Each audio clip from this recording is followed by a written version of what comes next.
તેથી કહેવામાં આવે છે ગુરુ ગીતામાં, આદિગુરુ ભગવાન શિવ સતીને સમજાવી રહ્યા છે ત્યારે કહ્યું છે, ગુરુ ગીતા અધ્યાત્મ વિદ્યા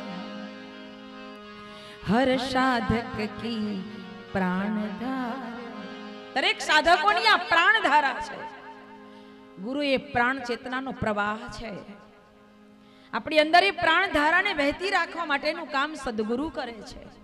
અને એટલે કહેવાયું છે, સદગુરુનું મિલન થાય ને એટલે દૂધ અને પાણી ભેગા થાય ને એવું થાય.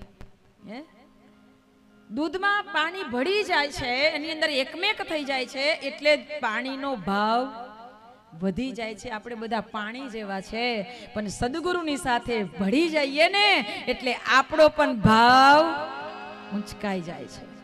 ઊંચકાય કે ના ઊંચકાય? ખાલી ખાલી તમે પીળું કપડું પહેરીને બજારમાંથી નીકળો ને તો કેટલાય જણ તમને આમ પ્રણામ કરે, બાકી આપણને કોણ કોઈ પૂછે?